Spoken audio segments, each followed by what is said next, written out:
Live with CDP Sports Talk, a weekly sports and entertainment podcast sponsored by Barry Cullen Chevrolet. Live on YouTube, Facebook, Twitter, Twitch, and LinkedIn. And on audio via Apple Podcast, Google Podcast, Spotify, Anchor FM, iHeartRadio, Amazon Music, Radio Public, and TuneIn. Now, here's your host, Chris Palme.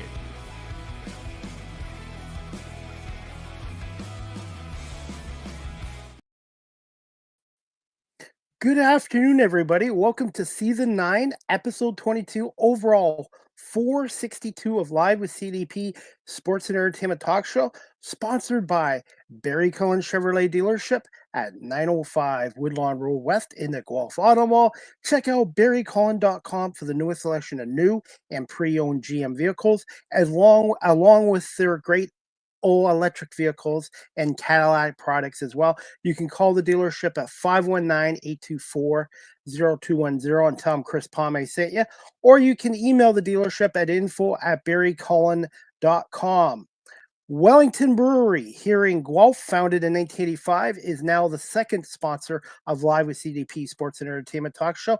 Wellington Brewery is located at 950 Woodlawn Road West here in Guelph, Ontario. Check out their website, wellingtonbrewery.ca.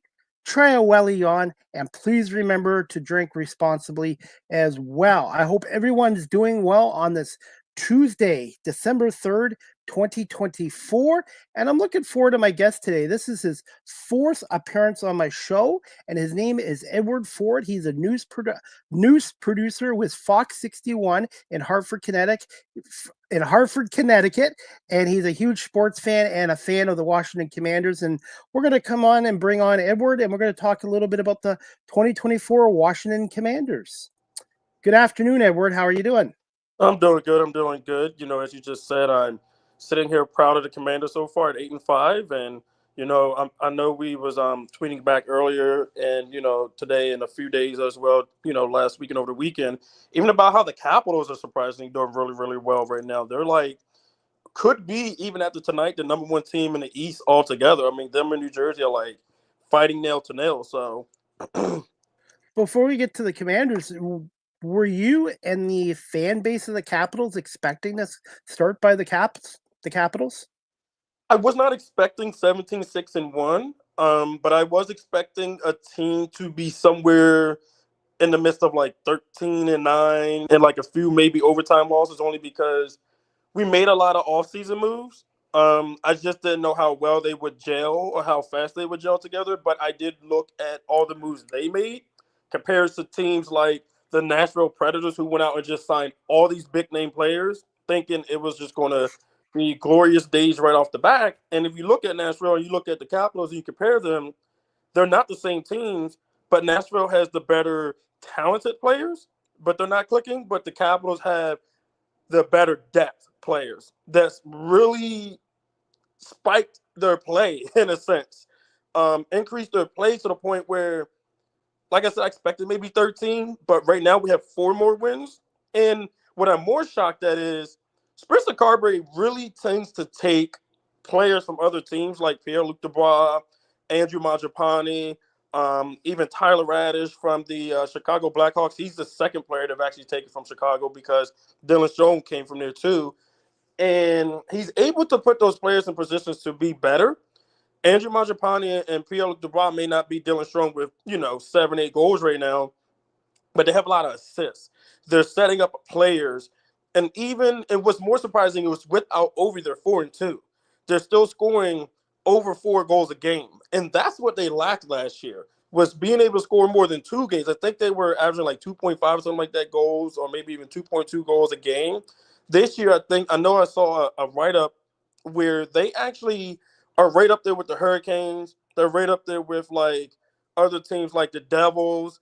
I think even Winnipeg. Like there's a few other teams up there that they said that if they continue on this pace for the whole season, it would be the first time in almost, I think, 10 years or 15 years that 4 teams are averaging more than 4 goals. And I think they said the Caps are close to almost averaging 5 goals now because of the outburst of like 5 goals in like 3 or 4 straight games. So it's pretty insane. But of course, I'm happy with it.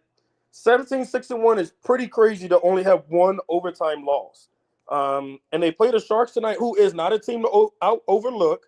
They are a hard-fought type fighting team that's not a playoff team, but they can come in and beat you.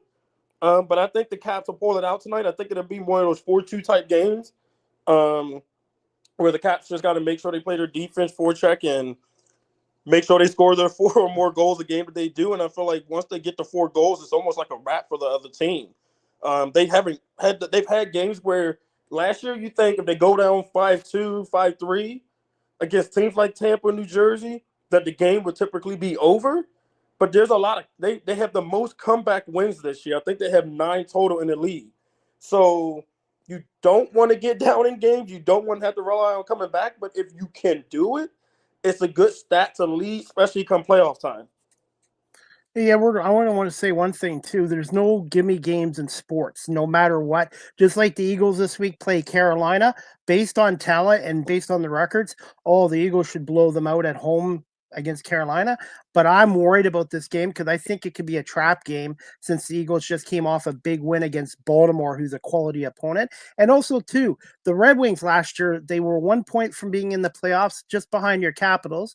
And the expectations in the offseason was, okay, we got Vladimir Tarasenko, we've got Patrick Kane back, all these big stars. And you know what? This year, they've been the biggest. To me, the Red Wings have been the biggest disappointment in the National Hockey League. And you just never know in sports. You can have all the talent in the world, but if guys aren't playing together or playing the right way, you're not going to win. And right now, it's happy times in Washington, obviously with the Capitals, but your 2024 Washington Commanders, 8-5 under Dan Quinn and the rookie quarterback Jalen Daniels, who I met at the NFL draft in Detroit, and I'm kicking myself for not getting a selfie with him. But I was very impressed how the young man handled himself, and I can see why he's been so successful with the Commanders so far in his young career. Yeah, so something I wanted to say about Jaden, when the quarterbacks were stacked in the draft, right, you had the potential for Caleb, but we knew Caleb and Jaden was that 1-2, right? But there was the chance that Drake could go number 2, depending what route Washington went, right? Because Caleb going to Chicago was pretty much a lock. But people say, well, that's not necessarily a lock. And I'm like, okay. But then I looked at Caleb's play, I looked at Jaden, and I looked at Drake. And there's one thing from each quarterback I can tell you that I liked, and one thing that bothered me, right? What bothered me with Caleb, and I'll start with him because he went 1, was he in the pocket, when it breaks down, he gets happy feet. He's not capable right now, especially was in college and right now, he's not capable of standing in there with the blitz coming or stepping to the side or stepping up and making a throw, right? When I looked at Jaden's tape, and let me finish on Caleb. When I say that, it's because once the pressure happens, he rolls out of the pocket and he feels like he's got to make now this miraculous, and I'm going to use the name, the miraculous Patrick Mahomes play, right? He's got to do his sidearm. He's got to roll out and throw it 70 yards. He's got to, and then they started attaching Patrick Mahomes' name to Caleb. Oh, Caleb is the next Patrick Mahomes. Then I think that kind of went through his head, right? Oh, they think I'm the next Patrick Mahomes, so I got to be Patrick Mahomes. So I think there was so much pressure on him coming out and also him not being the best pocket passer. That was my one thing I didn't like about Caleb. What I liked about him is he still has the arm and he has the talent to be a great quarterback. He needs coaching around him. He needs a better offensive line because clearly what he needs is time in the pocket. He's not going to process the plays within 2 seconds like Patrick Mahomes or Drake May can do as we see as he keeps improving, or like Jaden. Those quarterbacks, or even like Jalen Hurts, those quarterbacks can sit in the pocket and they can say, I got a few seconds, but I can process. I went through my first read, second read here. Okay, it's not there. Let me go back to my first read, right? Knows where the receivers are going to be, knows where the checkdowns are going to be. So those are my problems for Caleb. The problem single-handedly for Jaden was his frame. He was too small to everybody. And as the draft came, I noticed he gained, I think, like 5 pounds or something like that. He came into the draft like 203 or 205. I think he's like now 210.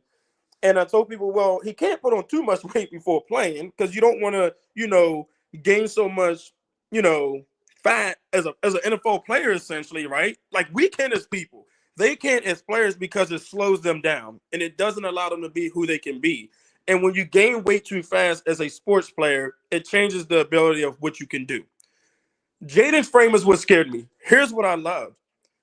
He played 56 college games. He came into the league pretty much already as a vet from college. His processing skills were there. His capability to remain calm. And I think me and you talked about this so much on Twitter that he's just not phased. He's calm, cool, collected, and when things break down in the pocket, he knows he has this special gift. And you know this because Jalen can do it. We talk about this all the time. That's the special two things about Jalen and Jaden. They can, if the pocket breaks down and there's nothing in the pass, then they can hurt you with the legs. And the second they hurt you with the 10-yard, 15-yard run, now the teams feel like they got to bring 7 or 8 in the box, and now you got the capabilities of Terry McLaurin.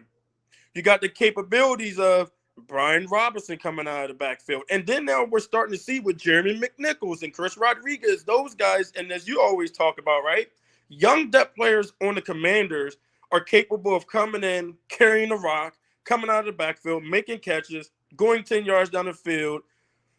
And the processing from Jaden, for example, you look at the Cincinnati game, right, Monday night. That was when we knew a star was born, right? They're saying that's the star was born night because he processed that field. He made quick throws. If it was just an 8-yard pass, whatever, live for a 2nd and 2. What great quarterbacks do is they take what's given to them and they keep the drive alive. And if it means a 10-minute drive, then heck with it. You win the game 28-10 then. If that means 7 drives, 35 points, you win the game.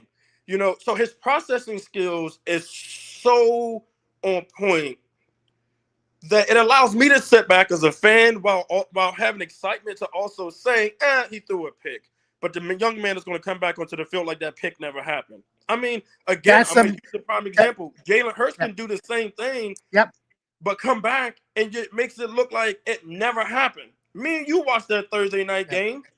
The Commanders dominated that game for what it was. There's 60 minutes in football. They dominated about 49 minutes and some seconds of that game. They lost the game in the last 9 and something minutes of that game because what happens is Saquon Barkley, as long as they continue to run and stick with the run, they can wear you down. So the Commanders have the same thing with Brian Robinson there. If they ran I don't know if you saw how many yards, but they ran the ball for like 260 or 270 yards. They had a total of over, I think, 425 yards or 450 yards against the Titans. But when you run the ball for half of the yards that you have for a total of a game, if you're running the ball for 200 and some yards, heck, I wouldn't even just say 2. If you run the ball for 125, 140, you are likely to win that game. You run the ball for 267, you're dominating the game. And it's crazy because they were scoring with Jaden, quick throw, over the top, throw, touchdown. I mean, they had 4 or 5 play drives that they were scoring within 3-4 minutes. And I'm like, this is what we need for the rest of the season. If we do that for the rest of the season, and we don't have to score 42 points every game, but if you do that for the rest of the season, you put up 28 points a game, you can win games. You can win games like that. They can go 3-1 down the stretch. They can run the table down the stretch. Because if you look at it, if they learn from that Dallas game, you should be capable of winning that last Dallas game. You look at coming out of the bye week, getting healthy, and that's another thing. I think Jaden's ribs were affecting him a little bit those couple of weeks when they lost. You look at Tennessee, his ribs did not look like they were affecting him at all. He looks like he is back to full health 4 weeks after his rib injury. Now he gets to go and take a 1-week break, let the ribs heal even more, and now he comes back and plays the Saints, who just – and look, you know me, we're the same, Chris. We don't hope on team type of injuries at all because that's just disgusting to say that. I've seen it from fans. It's a disgusting thing to wish on players. I've seen people wish that on Jaden. You shouldn't do that. No, you shouldn't do that with any pro athlete. Even if you're not a fan of that athlete, you don't do that. I totally agree with you there, Edward. And I was going to ask you this too. How important was that win coming off losses against the Eagles and Cowboys, and also not having their bye week now? Them and Denver are the last teams to have a bye week. And I wanted to get your thoughts too, Edwards. I know Chris Jones of the Kansas City Chiefs is upset about this, but he goes, "We played 3 games in 9 days. Should the NFL look at doing what the CFL does and have a second bye week?" What was your first question? I'm sorry.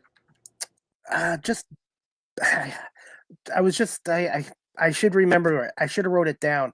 No, you're I'll fine. I know it was about Bo Nix, I think it was, or no, yeah, I think it was about Bo Nix and the Commanders both being 8-5 or something like that. Yeah, how important was this win for the Commanders after back-to-back divisional losses and also having that bye week, them and Denver being the last teams to have bye weeks? And personally, I think the NFL needs to do what the CFL does and have at least 2 bye weeks. And playing a number of games in a short period, you know this, Edwards, it's hard on these guys.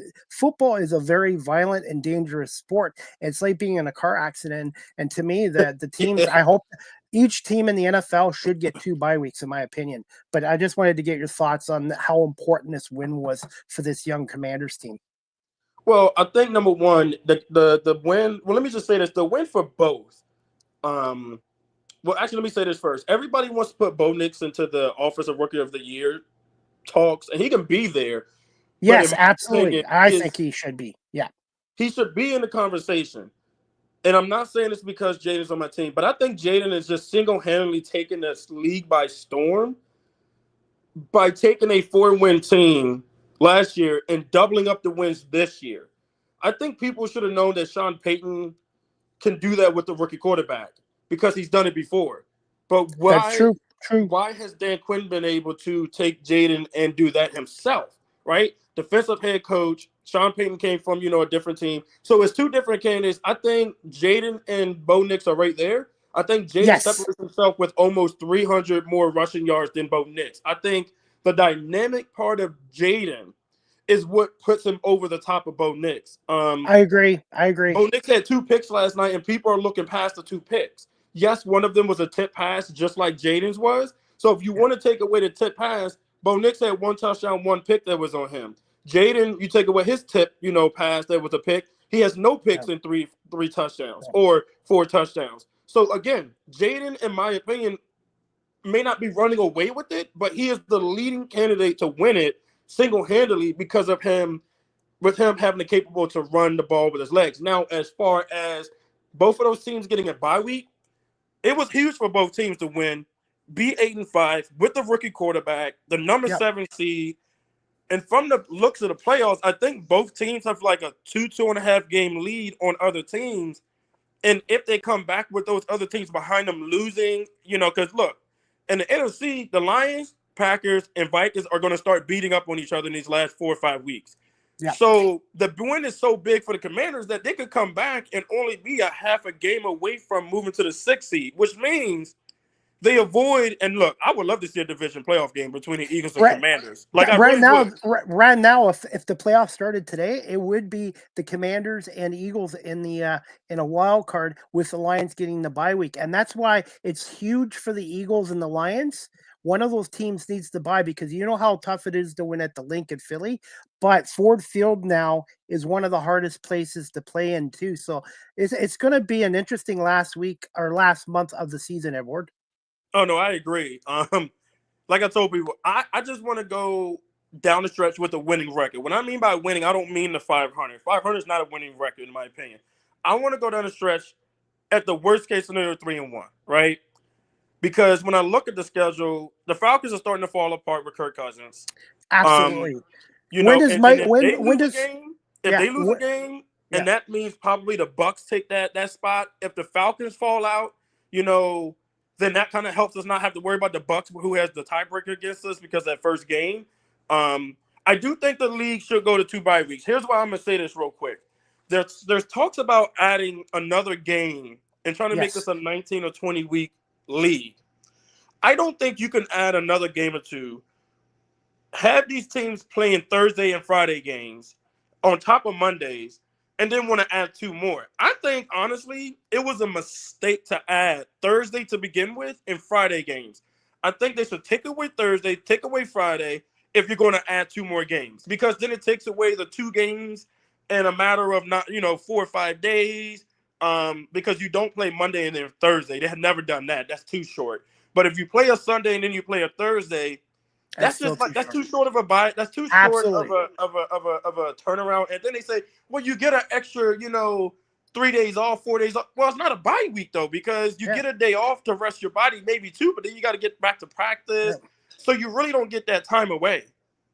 You saw this happen in the CFL this year. Here in Canada, you had teams playing 3 games in 9 days or 2 games in 5 days, and the amount of injuries. So to me, I really think they go to 18 games. Edward, I know we don't always agree on things. I totally agree with you there. And also, too, I think the NFL is saturating their product. There's no reason why to keep the Sunday night game, keep your Sunday night games, your Monday night games, and save the Thursday for Thanksgiving to make Thursday more special. And to me, I think they're going overboard with the Thursday night games and the Black Friday game, in my opinion. Oh no, look, here's what I think actually, and I'll double up on what you said, right? Keep the Thursday game for all 3 of your, well, not all 3. Keep the Thursday Thanksgiving game. Yes. If they wanted to add a Christmas day or 2 game, not mad at that, because holiday games is what we really gravitate towards, right? Football. I wouldn't even mind if college threw in a game or 2 for like Thanksgiving and Christmas, to kind of give people the option if you don't really like or watch the NFL, but you love the NCAA, whatever. Here's what I think they should do. Leave Thursdays and leave Fridays and even Saturdays for flexible games. So if, for example, the Washington Commanders and Atlanta Falcons, I tweeted this out yesterday, keep an eye out for that game to potentially be flexed, because the Commanders play the Saints coming out, right? And just like you said, you can't look past them, but people are going to say, oh, they should be overwhelmingly favorites. They lost Taysom Hill, who was their tight end for the season. People are going down in New Orleans, kind of like the Dallas game where they have a receiver or 2, but they just don't have the talent, right? Okay, but let's say they do go beat the Saints and they go 9-5. Let's say Eagles come here, win or lose, whatever happens. But then you go to Atlanta. That could be a playoff clincher for the Washington Commanders if they were to beat the Saints and then lose to the Eagles, right? Now, let's also say they beat the Saints, they beat the Eagles, and then the Eagles lose a game or 2. Now you have the division on the line, and that Falcons game can potentially be a flex game, and then it can also flex the Eagles game. So, why not flex the Falcons Commanders to Sunday night or to Thursday, right? And then flex the Eagles and whoever they play to a Sunday night. Now you got primetime games that have been flexed on days that are open, and it allows those teams to say, well, teams ahead of us have played, or, oh, the Commanders already played Thursday and they won their game. The Eagles like, now we got to win our game. Like, this is coming down to you know what I mean? Like, the hype of flexing games really was supposed to be playoff positioning. Playoff position. That was the point of flexing. Now you just got Thursday games. I think it's 16 games, 16 weeks a year. They don't usually have a Sunday night game in week 18. You got a Friday game sometimes. It's getting, like you said, it's getting out of hand, and it's almost like the Taylor Swift thing. Every game had to be on TV because of Taylor Swift and Travis Kelce. Now you look at it, and they're not even caring about that anymore because it's died down. But that Thursday, Friday, it's annoying, because now that we finally have a quarterback in Washington, it's a product you want to watch, right? So that Eagles-Commanders game was perfect for a Thursday night game. I mean, the way it went, the way it flipped, Commanders leading, then they lost, that's what you want for primetime under-the-light games. Not, I think there's a game coming up where you got, like, the Browns or somebody else, or 2 bad teams. Who wants to watch 2 teams with less than 4 wins battle it out on Thursday night? Hey, I got to ask you this, too, about the Atlanta Falcons, who are coming up for you guys in a couple weeks. You know what you're getting with Kirk Cousins. The Falcons are not going to make the playoffs this year. When's it time for Michael Penix Jr. to come in? Should he be in now, or should they wait until next year? As far as I'm concerned, I want to see him play now. So I'm going to give you the organizational answer, and I'm going to give you my answer. Okay. Because that's how it goes. Me and you, Chris, we have our opinions, and we're going to say Yep. what we think needs to happen. If we were the GM Yep. or owner, what's going to happen. But then you have what the teams did, right? So when Kirk left Minnesota, he had that injury. I told people this was the biggest mistake the Falcons could have did.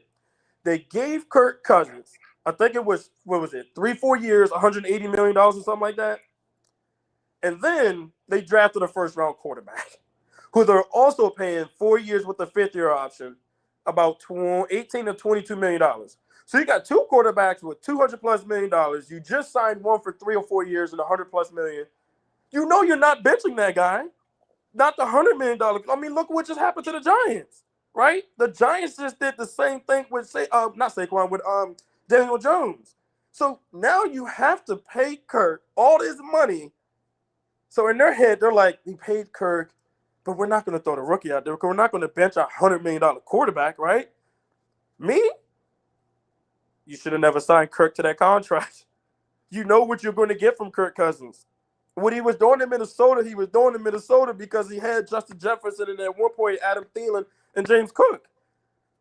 And I'm shocked that the Falcons aren't better. How can you not be better with Bijan Robinson back there? How can you not be better with your tight end that you have there? How is it that Kirk Cousins is not better, right? So I will, if it was me, I might give Kirk one more game, see what he does. If you fall to 6 and 7, it might be time to start Michael Penix because it might be a lost year at that point. Because if the Bucs win and you lose this upcoming week, you're flipping spots. That Bucs win in overtime was so huge for them that if they win this week and the Falcons lose, they're number 4 seed. Yeah, and Edward, speaking of the Falcons too, I'm not making excuses, but the Eagles week 2 were up on the Falcons for the whole game, and at the end of the game, Barkley dropped a touchdown pass. It happens to all the great players.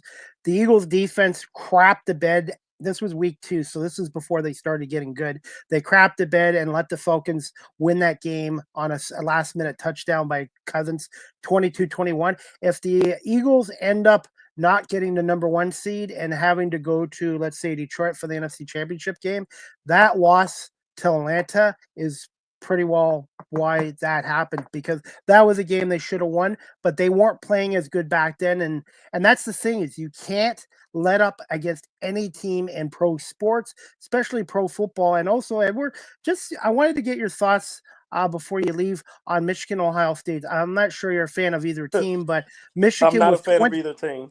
Michigan was 23.5-point favorites. I'm a Michigan fan. I didn't give them a shot in hell, and they did it. They pulled off a 13-10 win over Ohio State. I just wanted to get your quick thoughts on that upset. I think that Michigan-Ohio State thing goes back to last year when Michigan beat them, I think in the playoffs, if I'm not mistaken. Or even if it was a regular season, but I think they beat them in the playoffs to get to the national title game. For some reason, since last year, it seems like Michigan kind of has Ohio State's number now. This is 2 years in a row where they've either beat them 4 years. I'm sorry, 4 years in a row. 4 years. Where they've either beat them in the regular season or, like last year, beat them in the postseason playoffs and got to the national title game. My problem, I'm going to tell you this right now. Teams like Georgia, Ohio State, what bothers me with them is they've had a lot of bad losses this year. They've had way too many close wins, right? I'm big on, I don't like having close wins. I'll take them, but I don't like them because it shows your weakness. But yet they're talking about Georgia and Ohio State as if they're supposed to be these high-ranked teams still. I think Ohio State needs to fall down several spots. That loss to Michigan, the way that they lost, and they were supposed to be overwhelmingly favorites, I think, by like 20 points, something like that. 23.5 points. Right. And you don't even get more than a touchdown. That was disappointing. Like, you want to talk about crap in the bed? Yeah. That's what they did. And Michigan's defensive coordinator is Wink Martindale, who used to be the Ravens defensive coordinator and Giants. Does he get an NFL job from this performance that he did with Michigan? You see him back in the NFL? I'm trying to think about who's looking for a defensive coordinator, because quite honestly, we know our teams aren't. Commanders aren't. Joe Witt Jr. and Dan Quinn really got that defense playing really well this year. The Eagles definitely aren't. They're number one in the league. Even after Tennessee got boat raced by the Commanders, they're not. They're still a top, top 5 defense, even with a very bad offense. I mean, he can get another job, maybe not this year. The Jets. The Jets job is probably the one he can get. Rex Ryan. I hear rumors Rex Ryan wants to be the Jets head coach again. Oh, yeah. I mean, look, if Rex Ryan gets that job, Wink Martindale can come back. I think the Jets are broken. I don't understand how that ownership allowed Aaron Rodgers to come in and become the owner in a sense and general manager and run not only his head coach, in my opinion, out of that building, but then wanted Devontae Adams and they still stink. Yeah. They blew a lead against the Seattle Seahawks. Blew a lead. It's insane. Edward, I got to put you on the spot here. Which division's the weakest? The AFC East, obviously Buffalo's good. The AFC East minus Buffalo, or the NFC West? Ooh. Because about. I even want to. Can we even add into the NFC South? I mean, because with all those 6-6 teams, somebody's going to finish under 500. That's true. That's true. Which conference right now would you say is a little bit stronger, in your opinion, Edward? AFC or the NFC? I think the NFC. I think the NFC, and I'm gonna say this because you got a team. So pretty much you got Lions, Eagles, double-digit wins, right? Both teams Vikings too. Both teams are frankly going to get to 12 or 13. The Commanders have a potential to get to 11. I agree with you. I agree. The Vikings have 10 already, so if they could pull out another win. I mean, look at how many double-digit 12 or plus win teams or 11 plus win teams you can have. The Commanders got to run the table to get to 12, but let's say they do. I mean, the Eagles still at that point would get to 12 or 13. Yep. It's crazy how good, and I want to say this because I do have an extra minute or two. It's crazy how the Commanders are 8-5, but they're the 7th seed. Like, that's how good the NFC is. But the problem is you have bad teams in bad divisions, like the Falcons, like the Bucks, like the Cardinals, right? That can still get in with those, like the Seahawks, can still get in at least like 9-8, 8-9. That's why it's like when you look around, I still think the NFC is the strongest. Look at the defenses that are good. The Chiefs aren't that good of an offensive team, right? Not this year. They still got Patrick Mahomes. They still got essentially the new GOAT. So until somebody knocks him out, but the problem is they still got a defense. Right? Defense is what wins you games and championships in the playoffs. And exactly. And if you look at the Commanders, they had 2 turnovers, 3 turnovers they got this weekend. So they're starting to get those 2 turnovers again. I don't know. I think the NFC is just tough. There's really a lot of good teams in there, and anybody out of that dance can come out as the NFC, playing in the NFC title game. It really can happen. Hey, Edward, do you have time for a couple more minutes and a couple more quick questions? Yes. Okay, perfect. Wanted to get your overall assessment of GM Adam Peters, the owner Josh Harris, and Dan Quinn. And what areas of this Commanders team would you like to see improve upon going forward this year into 2020-25 season? So my overall assessment of Adam Peters, I'm not shocked at how good he's done. You look at his resume. I think he was part of the Patriots organization in some capacity. Can't remember if it was like scouting or something, but he had a role with the Patriots for several years. He moved on. I can't remember the other team after that. It might have been San Francisco in a different role, which I know it was. Then he became the assistant general manager. He comes from organizations that know how to build. He came in here and made a statement and said that they're going to look at the roster, they're going to assess it, and they're going to do the necessary moves they needed. I was shocked at how good the roster is right now in 1 year because I believe there's like thing out there that 80% of the roster is different. When you turn over more than half the roster, the expectation is not to be great or good at all because you don't know how it's going to mesh and play together. I think what him and Dan Quinn were able to do was go out there and get players that are vets But so they went to the draft. They had 9 picks, but they supplemented through, and this is the term they use, supplement through free agency. So they got vets that are good, like a Bobby Wagner at linebacker, like and you know this guy, like a Zach Ertz, to kind Oh, of yes. help Ben Sinnott, who may not be getting a bunch of targets, but Ben Sinnott's an awesome blocker, right? So he Ben Sinnott is what I call the cream of the crop. He ain't there yet, but when Zach Ertz eventually, whether he signs another 1-year deal or walks, he can come out and shine because he's been behind Zach Ertz and he's teaching him. So they went and got vets to help these young rookies. But then you look at Frankie Louvu and Jimmy Chen, both came from Carolina, and they're meshing well together, but they really never got that opportunity, right? Because Carolina's been so bad for so long. They're not a good team. They really didn't get on the field until players got traded or players got hurt. And then for Josh Harris, and actually for Dan Quinn, he's really, and I don't know, people really say we over talk about this as sports fans. Dan Quinn really is instilling a culture into this team that play for one, play for all, let's go win together, go back to practice and do it again.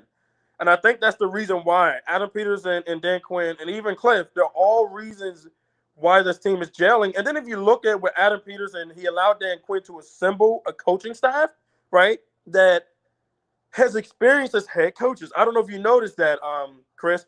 Like if you look at it, they have Anthony Lynn, Cliff Kingsbury. I think his name is Ben Johnson, came from Philly, or maybe it's Brandon Johnson. But I know we have we have you guys as former offensive coordinator. My point is, you look at those OCs or those coordinators. Everybody has been a head coach somewhere in this league, and they've been successful, right?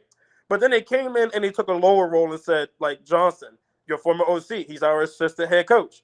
Anthony Lynn, former running backs coach, former head coach, I think, with the Chargers or somebody, then got fired, came back here. He's the running backs coach. Cliff Kingsbury, former head coach for the Arizona Cardinals, went to, I think, USC or somebody and was like some offensive either coordinator or play calling coach or whatever. But everybody, in a sense, that has a title was a head coach of some sort in the NFL.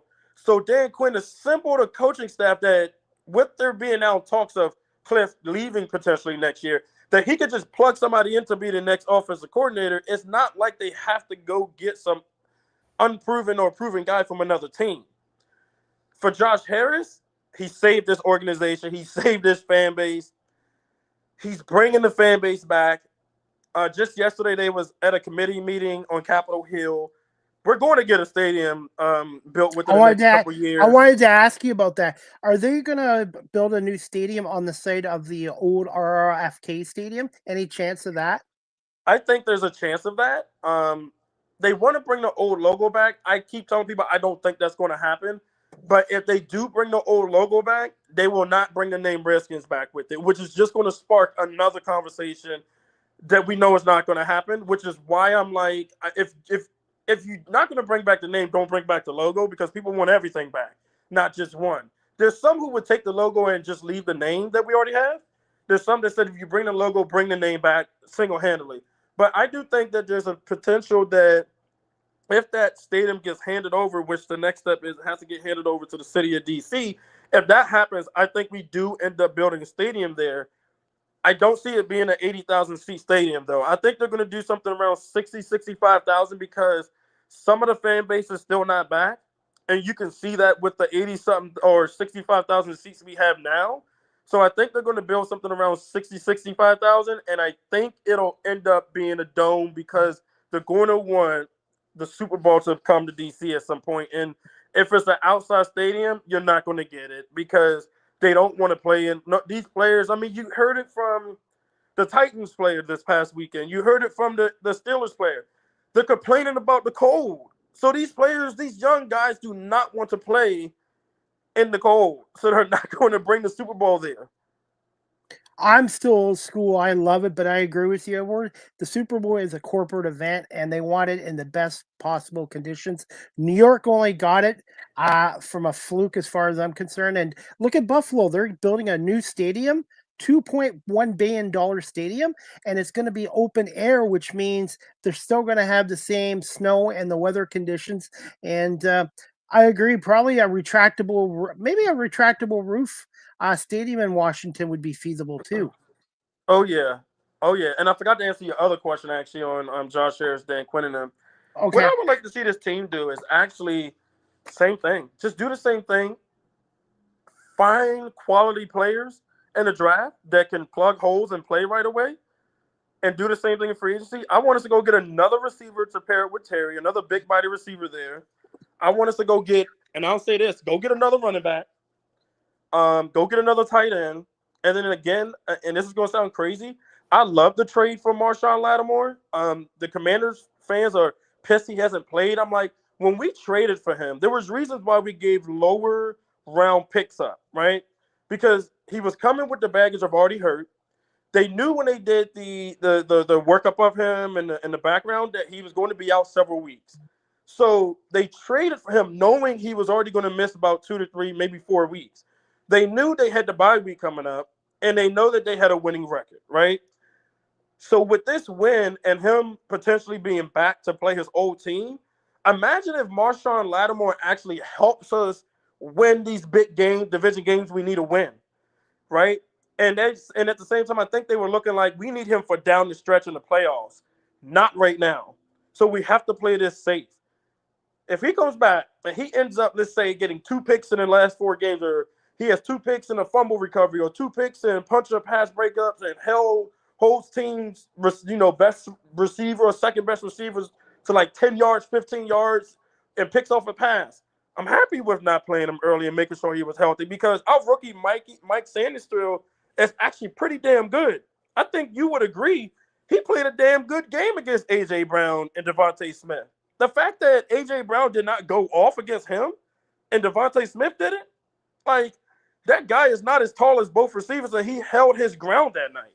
So I That's would good. just like us to get another cornerback, and then I think if we improve on those 3 or 4 spots I mentioned, I think the heavyweights of Eagles and Commanders are going to be a For the fun next battle five, for years for to the come. next, yeah, absolutely. I agree with you, Edward. Even though we're fans of our own team, I totally agree with you. And this talk about Dallas, they've won 2 in a row, and Dallas is on the move. Dallas is a bad football team. They're not going anywhere, and I don't even expect them to beat Cincinnati on Monday Night Football.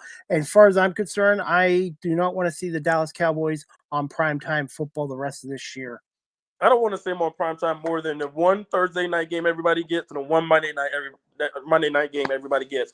I think you can pencil it and place a bet on FanDuel, DraftKings, whatever you use, or at the sports book, that the Commanders and Eagles are going to play a Monday night game next year and a Sunday night game next year. They know that with the product now of Jaden in that division, he is must-watch football now, right? Yep. Like, they're gonna the Commanders and Eagles are probably gonna have 4 or 5 primetime games next year, especially if they add another game in there in the next year or two. There's not going to be any more Monday night, Thursday night for the Commanders. There's going to be 2 Monday nights, maybe 2 Sunday nights, and a Thursday night. You know what I mean? They're going to get 4 or 5 of those games next year. I mean, when he beat the Bengals, that was single-handedly the moment they said, we need this guy on primetime more. That was big because you went against Joe Burrow. But you know what? Been some disappointing teams this year.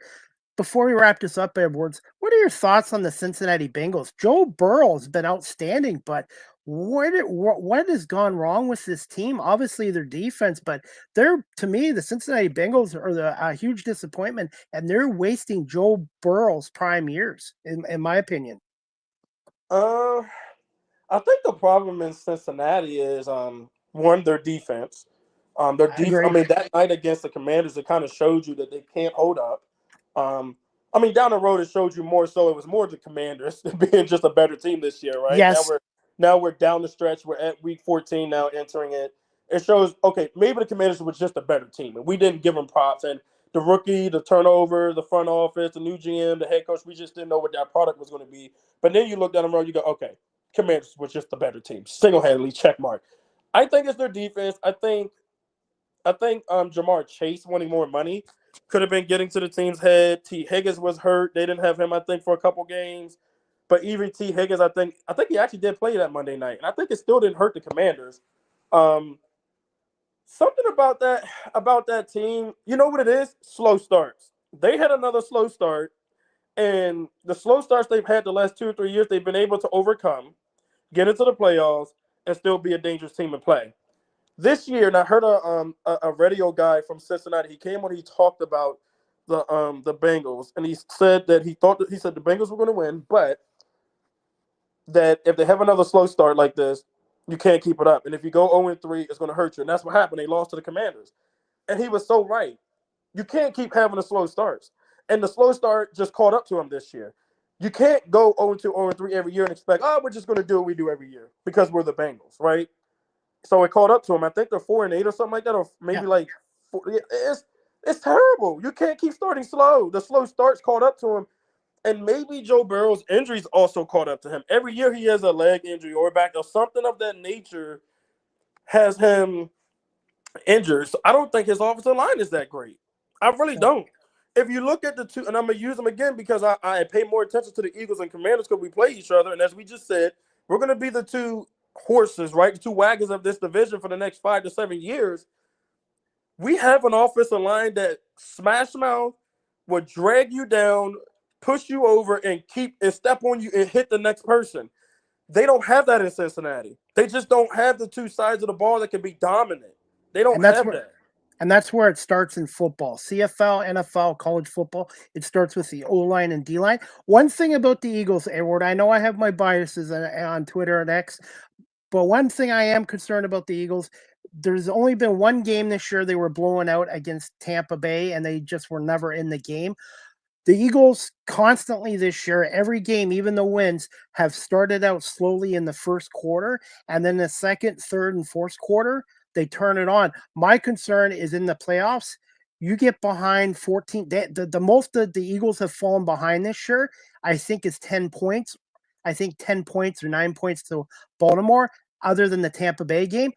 My concern is, let's say the Eagles continue their slow starts in the first quarter in the playoff game, and they face a very good opponent that can capitalize on their slow start. I want to know if Jalen Hurts can lead them back from 14 to 21 points, because really they haven't faced that much adversity this year other than the Tampa Bay game where they were just blowing out. Tampa Bay was just a better team that day. And that's what I'm concerned about the Eagles. They need to get off to better starts in the first quarter instead of waiting to the second quarter or the second half. Well, that's what I actually want to watch when it comes down to the Commanders Eagles. I want to see how you guys start that game again, because I think, again, I'm going to go back to it. At first, I wasn't believing it, but after this week, and I'm like, Jaden may have been affected by the ribs. He may not have been injured, but the ribs were still affecting him, right? And that first game against you guys, which, believe it or not, has now been like 3 or 4 weeks ago. But I think if we had a healthy Jaden that game is a blowout in the first half. Like, honestly, a healthy Jaden and a couple more touchdowns, the Commanders could have been up 20-0 or 28-0 in that game, just like they were, because honestly, you know this, Chris, they were the better team in the first half. They were going up and down the field. Yeah. They had some missed field goals. They didn't capitalize with touchdowns. Yeah. So if they, with a healthy Jaden now, 2 weeks from now or 3 weeks from now, being completely to 100%, or even, let's say 98, 99, because you're never 100% after one injury.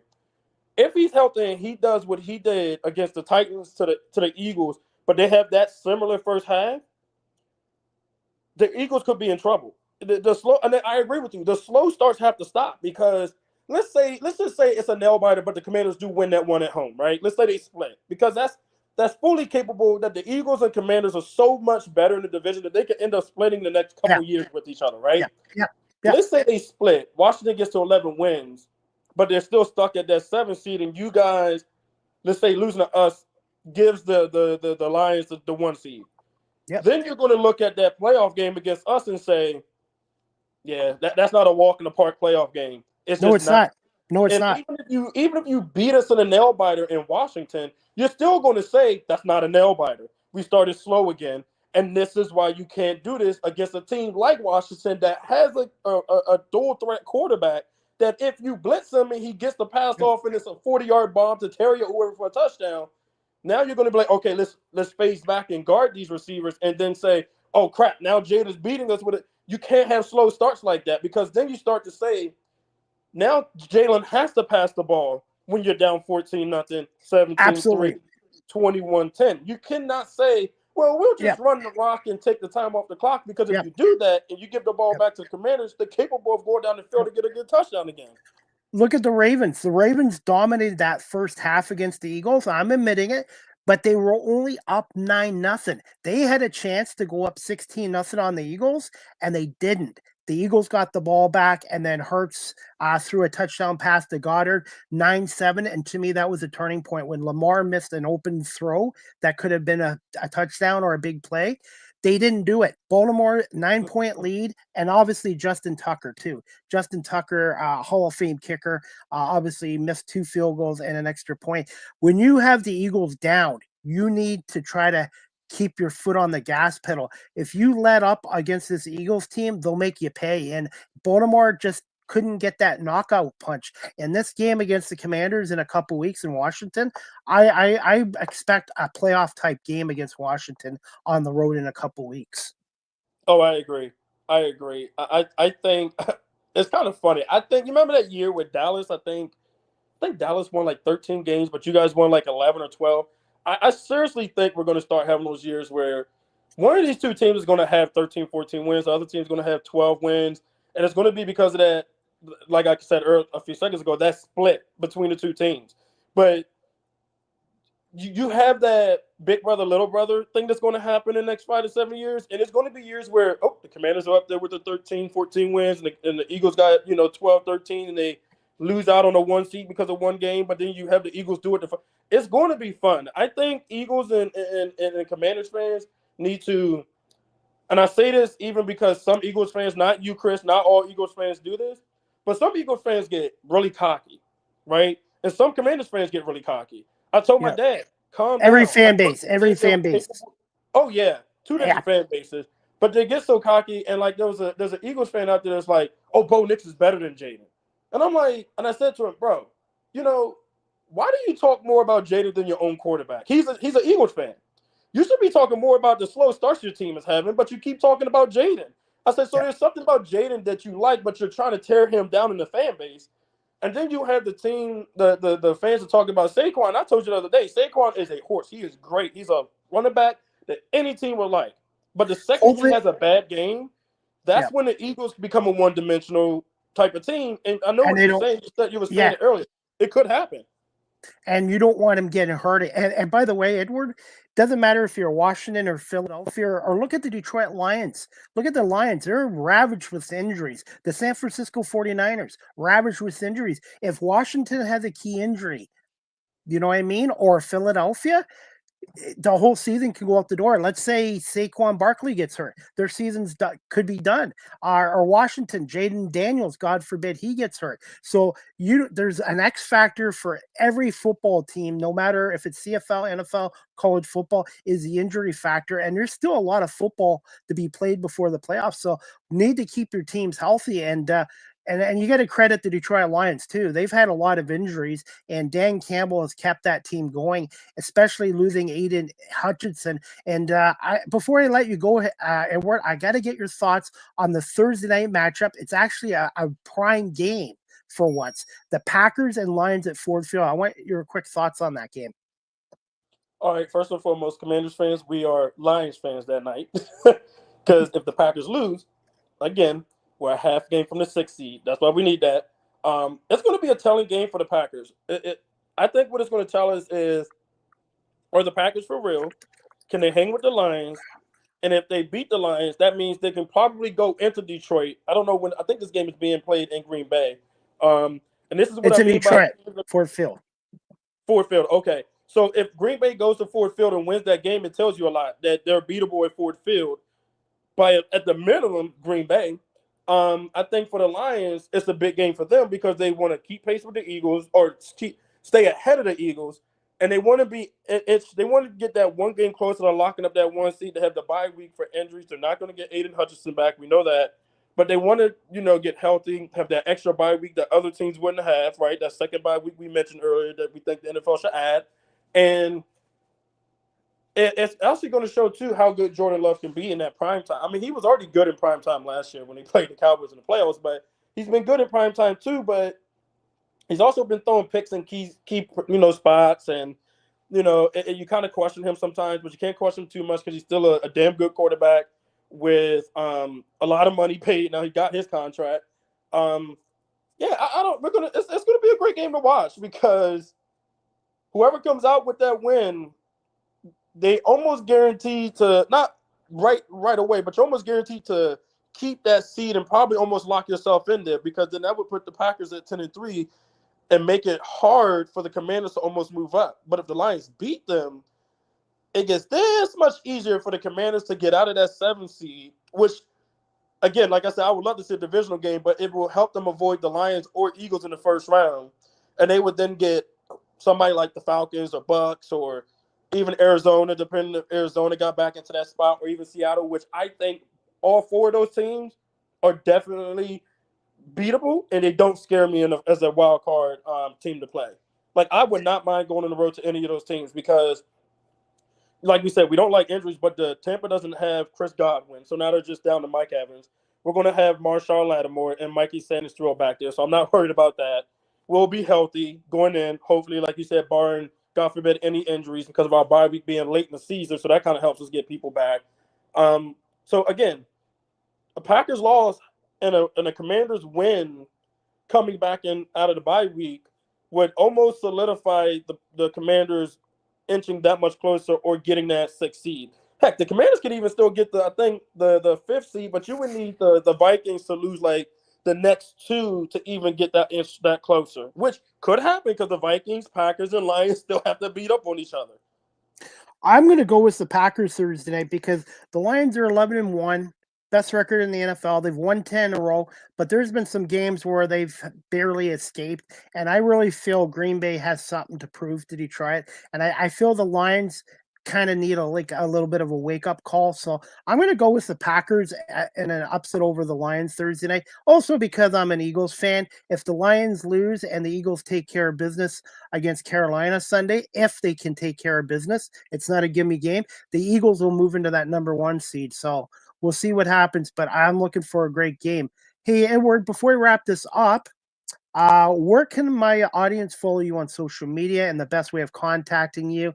And I want to say thank you so much for giving us an hour of your time today to come on and talk Washington Commanders and get your perspective from the Washington side of things and the National Football League as well.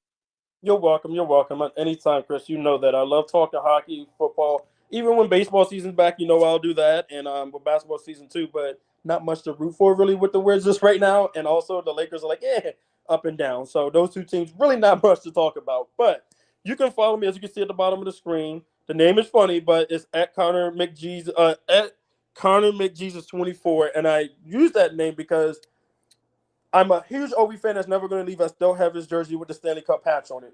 Not going anywhere. But Connor McMichael has really showed who he can be last year and this year. And he's a 2025 goal scorer, in my opinion, now. So I really, really, really am going to get me a Connor McMichael jersey when I go home for the New Year's and go to the game. I'm going to get me a Connor McMichael jersey. I love that young man. He's got more of an edge to him now. He's fighting, not like hands-on, but like, kind of pushing people around when they're trying to fight their players. He's scoring goals. He's really talented. I don't know, but that's where you can find me again. It's at Connor McJesus 24. That's on Twitter. If you have any questions or you would definitely love to, get a job in media, or you have any questions because you're in college, Chris, this. We always talk about keeping your head up and everything when it comes to going into radio or news. You can email me at fox61.com. We can always set up a time to talk. You can even reach me on LinkedIn by searching Edward Ford. You can reach me there by a message, and we can also, do a Zoom or whatever and talk there. I'm always willing to help people. So thank you.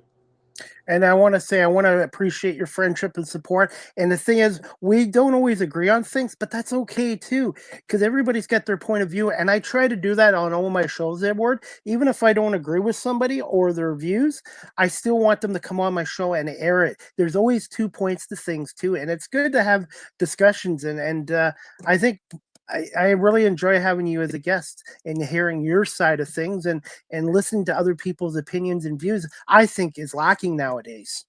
Thank you. I really appreciate your time today, Chris. And look, I was able to give you an extra half hour because one of my appointments got moved back anyway, so it doesn't matter. I figured let's use the time. Thank you so much, Edward. And give me a little bit of time this afternoon, and I'll send you the video and the audio copy, and I'll do some reels as well. But I want to say continued success in your career as a news producer with Fox 61 in Hartford, Connecticut. I'm hoping to get up there one day, and I look forward to that matchup between the Eagles and Commanders in a couple weeks, and we'll definitely talk about that as well. And you have an open invite to come back on my show for a fifth time in the future as well. Thank you so much. I want to say this: if you do make it to Hartford, we got to go to a Hartford Wolfpack game if they're here. You know where it's where Whalers, the Whalers used to Whalers play. play. They need to bring them back. The Hartford Whalers. They tried, but the Arizona Coyotes not almost they tried to bring them out here, but it just wasn't going to happen. There's too many hockey teams in the surrounding part of the Northeast with the Devils, the Rangers, the Islanders, the Flyers, the Boston Bruins took some of the Whalers fans with them. You even have the Sabres, and then you can even bring in the Penguins, who aren't so good right now, but it's still part of that Northeast. So Yeah, just too many teams. absolutely. All right. Well, Edward, thank you so much for coming on here and talking Washington Commanders. And You're welcome. we'll talk to you on social media soon. Have a great afternoon, Edward. You too. Thank you, and stay safe and stay warm. You too. Thank you so much. All right. All right, guys, that concludes season 9, episode 22, overall 462 of Live with CDP Sports and Entertainment Talk Show, brought to you by Barry Cullen Chevrolet and Wellington Brewery. That was Edward Ford, a news producer from Fox 61 in Hartford, Connecticut, giving us his side from the Washington Commanders' point of views as well. Before we wrap up this show, guys, the next Live with CDP Sports and Entertainment Talk Show, again sponsored by BarryCullin.com and WellingtonBrewery.ca, is going to be tomorrow, Wednesday, December 4th at 6 p.m. Eastern with my special guest, Heather Melody Davis. She is a stand-up comedian, actress, singer from Shelbyville, Tennessee. So tomorrow night, Wednesday, December 4th, 6 p.m. with Heather Melody Davis as well as my guest. And then Thursday night, I have Bob Soshi, the radio play-by-play voice of the New England Patriots on 98.5 The Sports Hub coming on Thursday night. And Bob's going to come on and talk about the 2024 New England Patriots, break down their game and loss to the Colts where they lost 25-24. Joey Slide missed a 68-yard field goal kick. If it was 67 or 66, it would have been good. And Bob Soshi is going to come on and talk to us about rookie quarterback Drake May as well. All right, guys, and you can also check me out on Cameo, cameo.com/ChrisDPalme. If you'd like a personalized video, I'd be happy to do one for you. The proceeds will go to my radio and media work as well. So please check me out on cameo.com/ChrisDPalme. Wellington Brewery, founded in 1985, is located at 950 Woodlawn Road West here in Guelph, Ontario. Check out their website, wellingtonbrewery.ca. Telephone number 519-837-2337. Try a Welly on. Try the Christmas Lager Mix Pack is your go-to gift party favorite for a truly refreshing holiday. Packed with premium lagers, this mix includes our year-round classic, the Smooth Golden Helles Lager, one of my favorites, and easy drinking Boot Light Lager, plus a special seasonal treat, Crispy Forever. These crisp, clear brews are each uniquely, I can say it, crafted for a balance of flavor, low alcohol content, and ultimate refreshment, making this mix approachable for any crowd. This festive 6-pack box is as handsome as it is convenient, perfect for sharing at parties or gifting to the beer lovers in your life. And I want to say thank you to Wellington Brewery and Jackie Hanner for coming aboard Live with CDP Sports and Entertainment Talk Show, is the official beer sponsor of Live with CDP Sports and Entertainment Talk Show. All right, guys, if you're in the Guelph, Kitchener, Waterloo, Cambridge area and you're looking to adopt, check out the Cambridge and District Humane Society at 1650 Dunbar Road in Cambridge, Ontario. Telephone number 519-623-7722, extension 0, or visit their website at Cambridge CambridgeHumaneSociety.org. All the animals up for adoption there, their profiles are on CambridgeHumaneSociety.org. And if you're looking to volunteer like I am, you can fill out a volunteer application through their website. And they're doing a monthly 50-50 draw, and you can get tickets through their website, through events as well. And also, I am selling 2025 Cambridge Humane Society Cambridge and District Humane Society calendars for $10 cash, or you can PayPal me at cpalme19@gmail.com. That's PayPal, cpalme19@gmail.com as well. Live with CDP Sports and Entertainment Talk Show is live streamed on these platforms: YouTube, Facebook, Twitter, X, Twitch, LinkedIn, and now available on Instagram. Please remember to hit the follow and subscribe notifications. You can check out my website at beacons.ai/Chris D. Palme. Live with CDP Sports and Entertainment Talk Show again is sponsored by Barry Cullen Chevrolet Dealership at 905 Woodlawn Road West in the Guelph Auto Mall. Check out barrycullen.com for their newest selection of new and pre-owned GM vehicles, along with their great selection of all-electric vehicles and Cadillac products. And you can call the dealership at 519-824-0210 or email them at info@barrycullen.com. Speaking of Barry Cullen Chevrolet right now, there is a Canada-wide clearance going on at Barry Cullen Chevrolet right now. A 2024 Silverado LD custom truck, 0% financing for up to 72 months. More details at Barry Cullen Chevrolet dealership. Live with CDP t-shirts are coming soon. They are priced at $20, and they will come in large, extra large, double extra large, and 3 extra large as well. You can follow this content creator on TikTok at Live with CDP, and make sure you hit the follow notification. StreamYard is the official live stream provider of Live with CDP Sports and Entertainment Talk Show. If you're into webinars or podcasting, check out StreamYard.com. I've been a proud customer of StreamYard for 4 years now. Live with CDP Sports and Entertainment Talk Show, the audio version is available on these platforms: iHeartRadio, Amazon Music, Spotify for podcasters, Apple Podcasts, Breaker, Pocket Casts, Spotify, Castbox, LinkedIn, Pandora, Tuned In, and now available on YouTube Music and Good Pods. And make sure you hit subscribe. Finally, guys, you can email me at Live with CDP Sports and Entertainment Talk Show at cpalme19@gmail.com. Any comments, questions, suggestions, feedback would be greatly appreciated. And again, I want to say a special thank you to my guest today, Edward Ford from Fox 61 News in Hartford, Connecticut, for coming on and talking Washington Commanders with us. And again, season 9, episode 23 is going to be tomorrow night, sponsored by barrycullen.com and Wellington Brewery, with special guest at 6 p.m. on Wednesday night, Heather Melody Davis, a stand-up comedian, actress, singer from Shelbyville, Tennessee. So I hope you can tune in that. And then Thursday night at 6 p.m., I have Bob Sochi from 98.5, the Sports Hub in Boston, coming on to talk New England Patriots.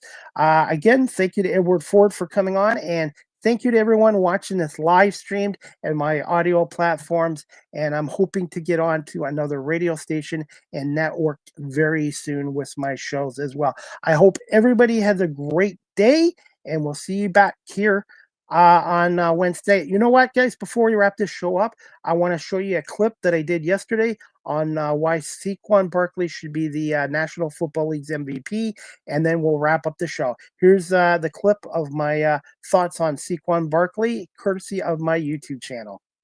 Here, radio host of Live with CDP Sports and Entertainment Talk Show. Why Philadelphia Eagles running back Saquon Barkley should be the National Football League MVP and not Josh Allen. Saquon Barkley is on pace to break a 40-year-old NFL record. 1984 set by Los Angeles Rams running back Eric Dickerson. 2,105 yards. A 40-year-old record is in jeopardy being broken by Saquon Barkley. Barkley already has 1,499 yards rushing this year, 11 rushing touchdowns. Could have been 20 without the push. And Saquon Barkley has another 300 yards in receiving yards and a couple of touchdowns. He has over 1,765 yards of total offense from scrimmage, 13 touchdowns, and he's an impact player.